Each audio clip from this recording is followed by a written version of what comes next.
Hola and hello, it's Ashley Shantae. I'm coming on here today to give you an update on my IVF journey. If you have been following me, basically I've had my egg retrieval, I've had my transfer, I went through the 2-week wait, and this video is going to be talking about the results of that. If you are new here, I am just documenting my journey to try to have a miracle baby with a little bit of other stuff here and there, but primarily my journey to try to have a miracle baby. So definitely welcome back if you have been following my journey, and if you're new here, welcome, and we'll just get right into it. You know that I always like to invite y'all to have a drink with me. So today I do have my tea. Today we're doing spicy hibiscus mixed with an organic spicy ginger. So I love anything with a little bit of spice to it, and stay tuned. Y'all, it's pretty cold out. It says it's like 34, I believe, 34 degrees outside. I'll be honest, it doesn't feel quite that cold as I would think 34 would feel, but it is brisk, definitely. So last Monday I had my pregnancy test, and I'll just go back because we all kind of look for symptoms that we may have experienced during our 2-week wait, anything like that, and only I had two what I felt was symptoms. One, me and husband had went to Cheddar's one day. We had a meal, and then we needed to go to Lowe's, which was kind of in the same shopping plaza as the Cheddar. So we went to Lowe's, and literally I'm walking around in Lowe's and I just felt like nauseous, and I had to keep stopping. I would walk a little bit and I would stop because I'm like, oh, I don't feel good. I kind of had this nauseous feeling. And then aside from that, one day I was in the shower and I just got super hot, so hot. And when I got out the shower, I literally had to just lay on the floor because I felt like I was gonna pass out or something. So those are the only two things that I experienced during that 2-week wait. Otherwise, I didn't have any experience any symptoms. There was no cramping, there was no anything like that. So my pregnancy test was on November the 7th. It was a Monday. I go in, I drive. The facility is about 45 minutes away, so I drive in. That's the first time I just went for blood tests only, because usually it's blood test, ultrasound. So I went in, blood test, and then I left because the way the facility that I go to, they normally notify you is through the portal of your results. And I wasn't sure if because this was what I felt like was the big finale, whether it was positive or negative. I felt like they would probably call, but I wasn't sure because, like I said, every other appointment has been updates through the portal. So my appointment, I believe, was at 10 o'clock. And usually if you go before I believe 11:30, you get your results the same day. And if you go after 11:30 or 12, then you may get them the same day, but you may get them the next morning. So I literally probably around 11:30 I started constantly going to my email obsessively. I'm just constantly checking have I got an update, have I got a email notification that there's something been uploaded in the portal. And I kept trying to distract myself, kept trying to do other things, watch shows, just do anything to take my mind off of just waiting to hear this long awaited news. And I just couldn't. I literally I feel like I probably kind of made myself sick a little bit because I just was probably every 30 minutes I was just checking my email.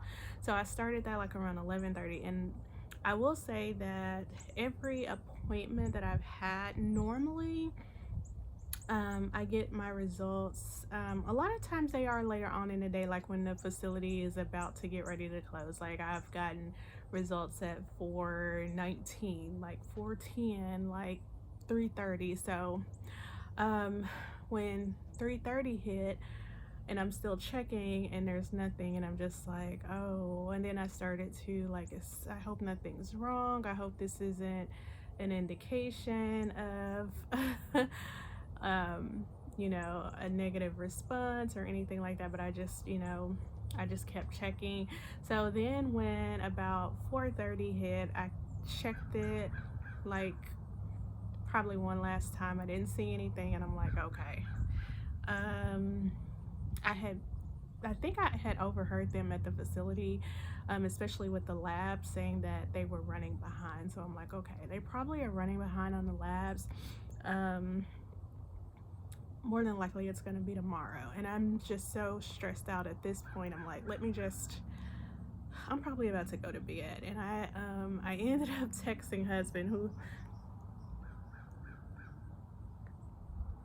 excuse me y'all, my throat is getting so dry sitting out here. But I ended up texting husband, and I'm just like, I didn't hear anything from the facility. I said, at this point, because I know a lot of people will test early, like go and buy pregnancy tests and test, and maybe 5 days after, or 7 days after, or 9 days after. I think my time frame was exactly 10 days, because I did do frozen and not fresh transfer. So I was just like, I'm gonna just go buy a test. And he's like, well, don't take it until I get home. And I'm like, no, I want to take it on my own. And he's just kind of like, no, I want to be there. Don't take that moment away from me. And I'm like, look, you don't understand. Like, you'll get to see the results, but I feel like I just need to know, because if it's negative, like, I don't want to break down in front of you. I'm hoping it's positive. I'm still, holding out on hope that this, in my heart, I feel like baby has implanted. So he was just like, okay, I understand. So but I was just so like out of it that I hadn't heard anything. And by this point it's probably like a little after 5.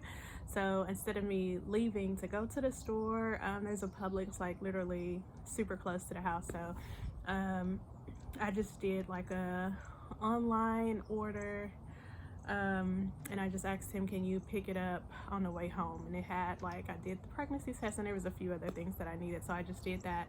And I was like, on your way home, can you just stop and pick up that? So he was like, okay. And then I literally like laid down and I dozed off. So I believe it probably was about 6, close to 6:30, but not quite 6:30. And I get a phone call, and it's from, and I, it woke me up. I was asleep, but I wasn't so asleep that I couldn't, feel my phone vibrating. And so I looked, and I'm like, oh, this is the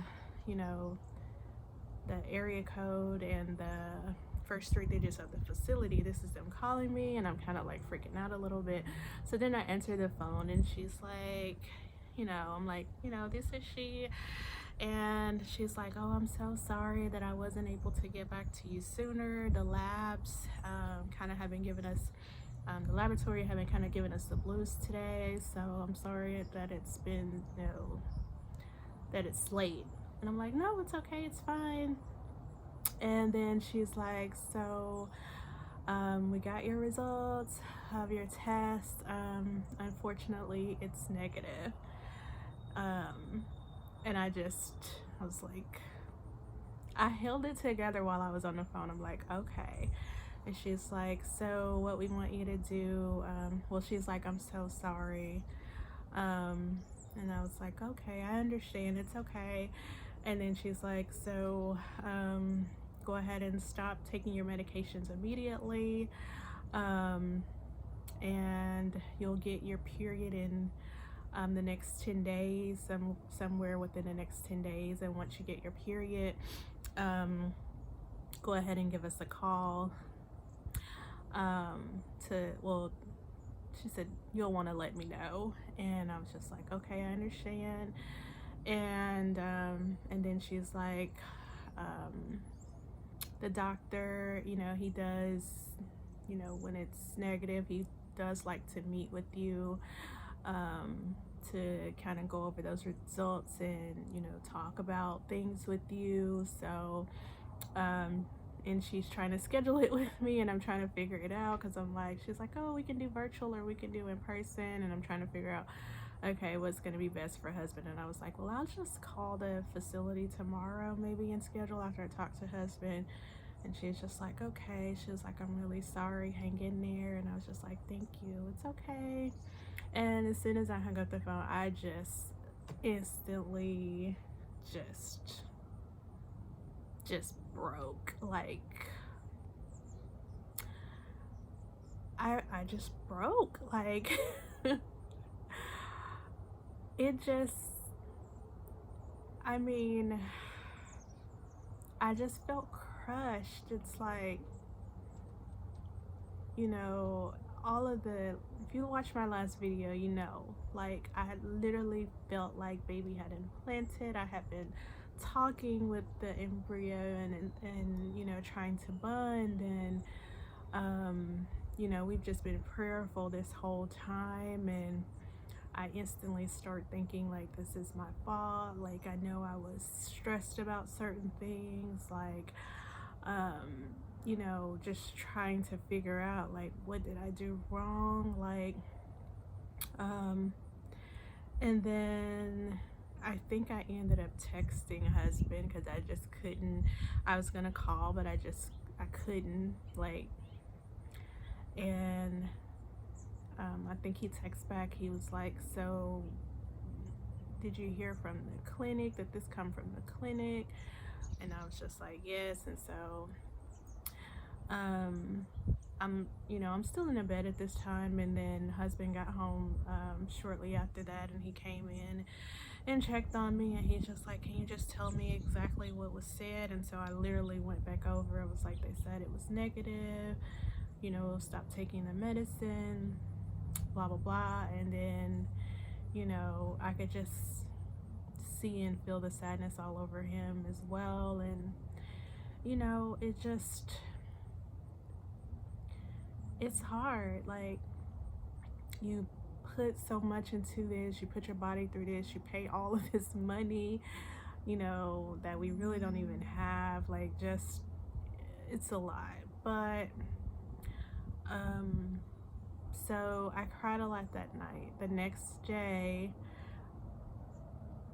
to be honest, I didn't know that my body could produce that many tears. Like, I literally probably on and off all day from the time I woke up until, like, pretty much almost end of day. I just cried over and over again, nonstop. Like, I just was just in so much disbelief.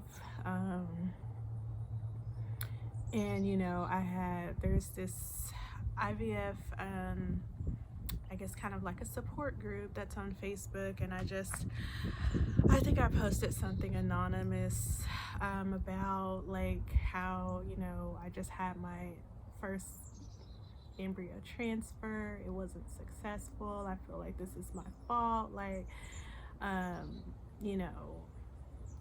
anybody else been under stress and had a successful cycle? How much does stress really play a factor in this? And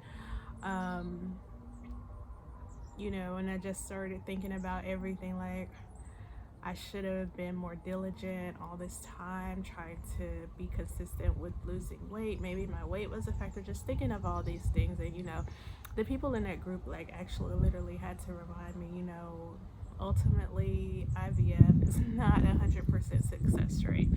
And I believe the facility, because we had tested, had told me that my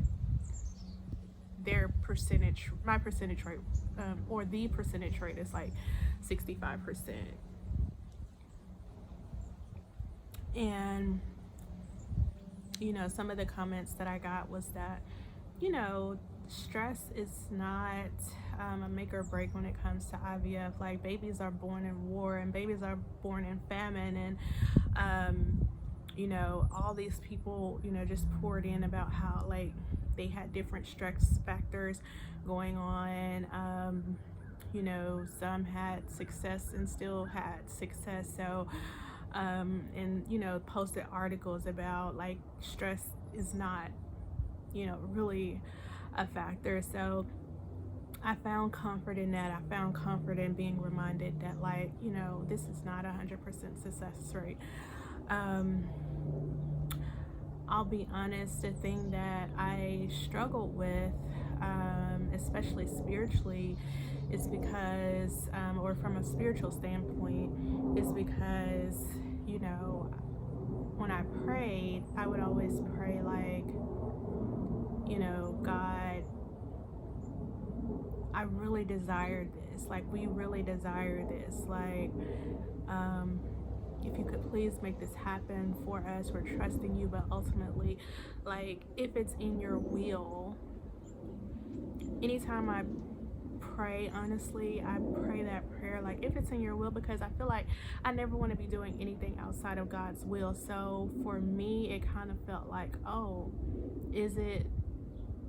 did it not work because it isn't in God's will for me to be able to have a child? Like, I don't know. And I've talked to a couple of people about that thought process that I've had. And I know that the Bible says for us to be fruitful and multiply. Like, that's one of the main reasons that I feel like we've been put on this earth, is to be fruitful and multiply. So I feel like, because it's in the Bible, written that way, that ultimately it is in God's will. And I've already realized that how that happens, it may look different for different people. So me and husband, and we've just been we have a follow-up appointment in a couple of days with an IVF doctor, and I just want to sit down and talk to him and see, like, what he recommends. And I have some questions that I want to ask.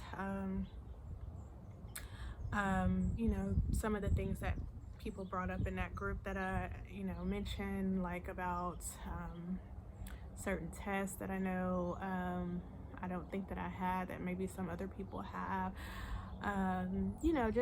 Just different questions. Like, even though I know that success rate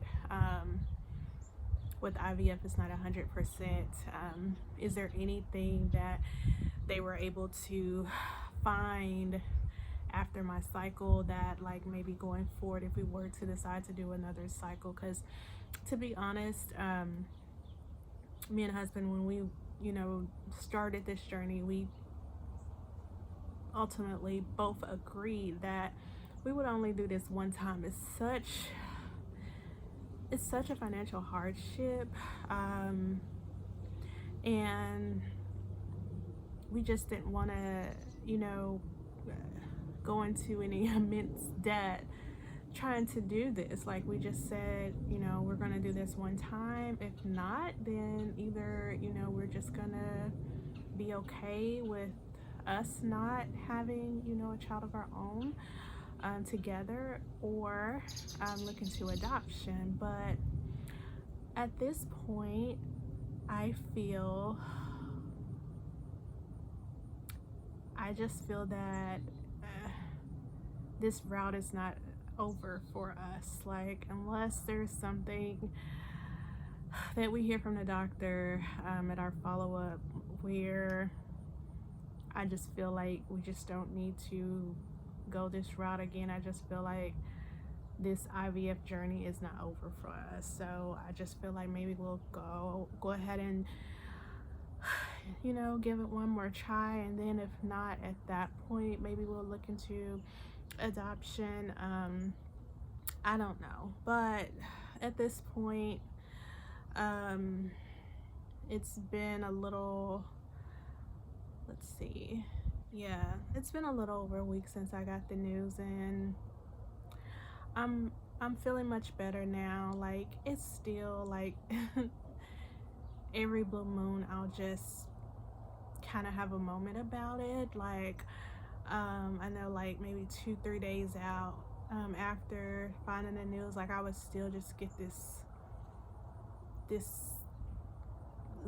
feeling in the pit of my stomach that's just, I can't even describe it, to be honest. But I know, maybe anybody that's been through this journey that didn't have success, your first time around, or after several cycles, I know you probably know that feeling that I've had. But anyway, I told you all, regardless of the outcome, that I would, bring you. I've asked you to come along on this journey, so that's the good, the bad, and everything in between. So it took me a little while to get to the point where I could just sit down and just, verbalize it to you in this way.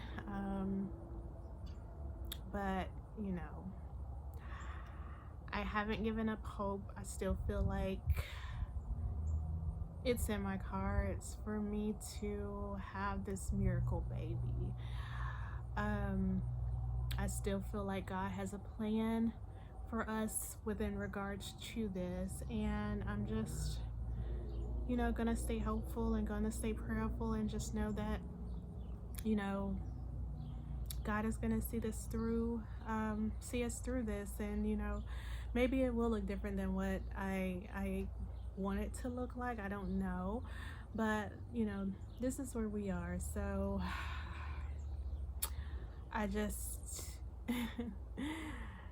in the midst of me trying to encourage myself, I also want to encourage you that, stay prayerful, stay hopeful, don't stop believing in whatever it is that you want. And I'm still seeking clarification.